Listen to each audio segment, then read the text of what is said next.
can't be over, dude. Oh, that was the finale. Like I love this show. I love it. It's one of my all-time favorite shows, dude. And it's over now. Whew.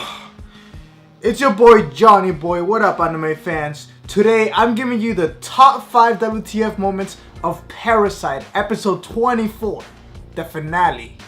Starting off with number 5, we have Shinichi's new haircut yet again. Okay, I need to talk about this haircut business because it's actually very important. Shinichi has gone through 3 haircut phases that each represent 3 phases in his development. So in the beginning of the season, he looked kind of innocent, kind of like nerdy, geeky, just like your average high school student.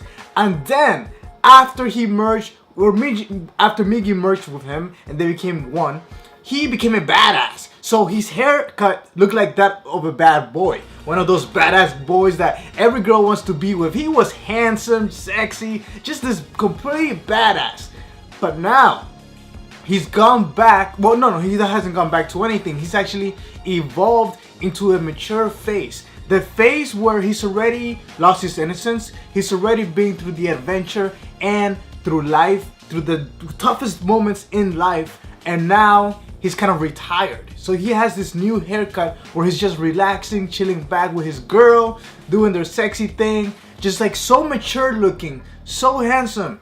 Just so much different. He looks more similar to the manga version of Shinichi right now. And I do like this new haircut. So that new haircut represents the 3 phases of his development. Let me know if you agree. Number 4, we have parasites adapt to human standards, to society. Like, wow. So apparently after the incident with Goto, parasites haven't been seen anywhere in the world. So they're pretty much just laying low. They're laying low. They're not trying to make, because they know that the humans, you can't beat the humans, okay? The humans are just too powerful. So the parasites around the world saw the broadcast and they're scaling away. They're actually adapting to the point where they're eating meat. They're eating chicken, cow, whatever, pork, because as it was confirmed earlier in the season, parasites don't technically need to eat humans in order to survive. They can eat other food. So that is what the parasites are not trying to do. They're trying to adapt, become humans. That feeling, like they're forced into it basically. So that's lots of theories are already answered as to the connection between parasites and humans, why other humans can sense other parasites. It seems like we are all connected. Now, we don't know where parasites came from, but it is clear to me that it didn't come from outside of Earth. It is clear to me that the connection we have with the parasites and the connection they have with us is directly linked to a factor that was made here on Earth, perhaps a scientific experiment. Maybe an experiment gone bad, and that's not far-fetched. That could be something probable. So that was interesting for me to kind of realize this. Now, at number 3, we have Uragami's last attempt. So he kidnaps Satomi in this episode, but on top of that, he kills 2 students. Yo, no, I'm sorry, not as 2 a professor and a student. I'm pretty sure that was a professor. Dude, he just slashes his throat. Guy falls down. He runs towards the girl, just stabs her. Bam, she's gone. She's dead. Wow. Like this guy, the thing about Uragami is his speech towards the end when he revealed that basically he's a real human. He's just following his instincts to kill other humans, which I disagree. I don't think that human instincts are to attack other humans. I think our instincts are just basically to survive, and one of our more primitive emotions is fear.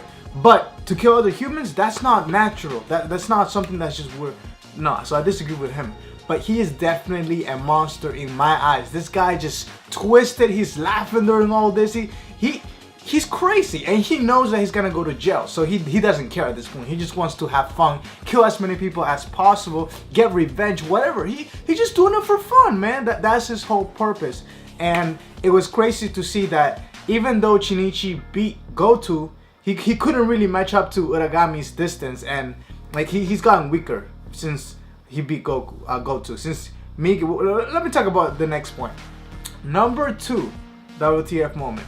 Migi goes on a permanent sleep. Now, I did not see that coming at all. But apparently it's true. Migi is gonna go on a permanent sleep.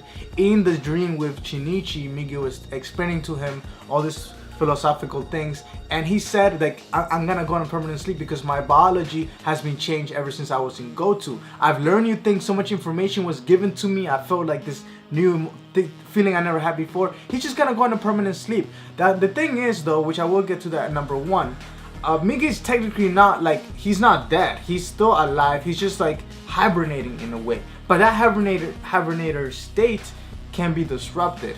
But the thing is, I really don't think that was forced. I think Migi, it was a mix of him feeling that way and he made that conscious decision, because it's not like his biology changed so much that Migi is forced to fall asleep permanently. It's not that. I do think that Migi made that decision based on other information, also wanting to give Shinichi a hand to live a normal human life. And Migi pretty much feels like there's no point to continue being awake because there's nothing for me, no purpose here. Like, parasites are all going away, they're all like laying low. So what's the point of me being here? We're not gonna be fighting, nothing. I might as well just fall asleep. Like, seriously, it makes sense to me. So it was more of a decision that Migi made than it was a forced decision by his body.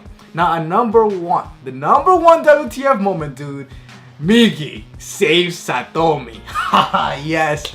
I thought she was dead. If you see my live reaction at the end of this video, the link will be in the description below. You will see, I was going crazy. Like, oh my god, she's dead. Like, Shinichi's fought so hard for that pussy and now it's gone. I'm sorry, for that girl. So she's gone, but no, she wasn't, because Migi woke up. So apparently when Uragami stabbed Shinichi on the arm, that kind of triggered some sort of, I don't know what it is, but it triggers something where Migi woke up and Migi made the decision to save Satomi. Now, he didn't have to, but again, Migi is kind of feeling human emotions in a way. He cares for Shinichi at the very least, and he knows that part of Shinichi's happiness is Satomi. So Migi made the decision to save her, because honestly, saving Satomi had nothing to do with Migi's survival.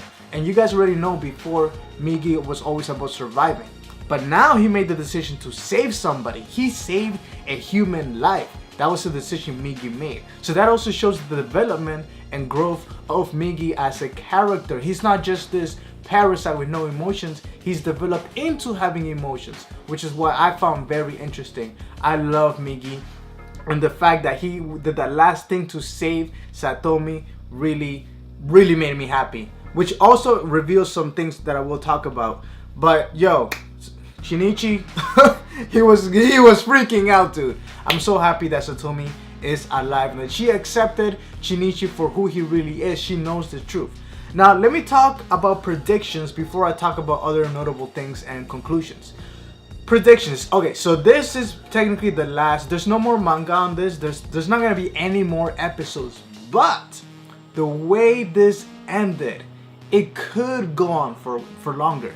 If they really wanted to, they could continue to make like a side story, or they can go anime original and make a season 2 if they so choose to do that, and if they're allowed through the contracts and things like that. Because again, Migi made the decision to go to sleep and he's not dead. So if for some reason there's another villain like Goto, or some sort of other experiment, because again, the news hasn't spread everywhere. I don't believe it really has spread. Maybe in Africa, where they don't have like the technology or the resources, maybe the parasites are still a little bit active there. Maybe somebody made an experiment and created somebody like Goto. So in case somebody like Goto comes alive and meets Shinichi, then that will give Migi a reason, a purpose to wake up. And then we'll have a season 2, baby! So that is what I hope will happen, although it probably won't. But at the very least, there is hope, at least if it's inside of our minds, that there could be a season 2, hypothetically, because of the circumstances surrounding Migi and Shinichi. Now, let me talk about other things. First of all, the music. We heard some remixes in this episode that we didn't hear anywhere else in the season. And I really like the remixes.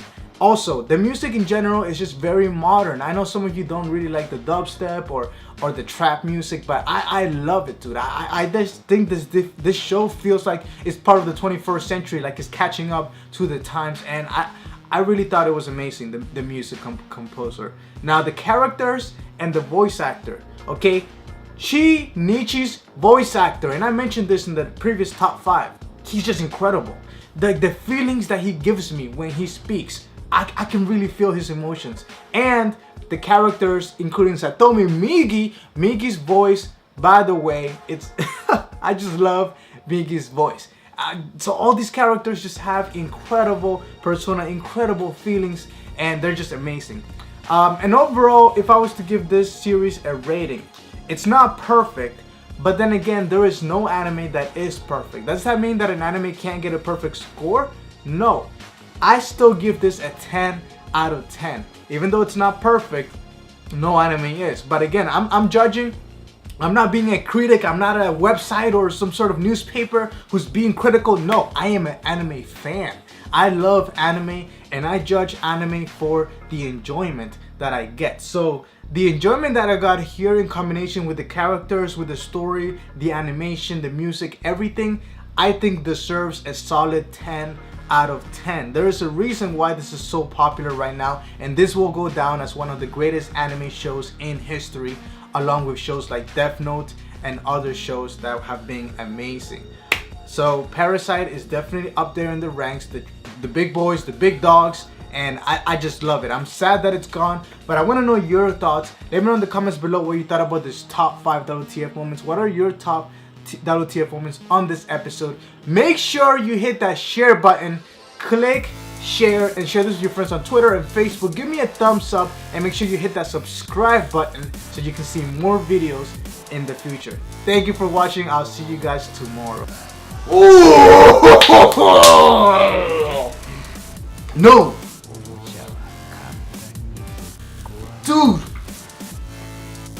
Dude! Are you kidding me?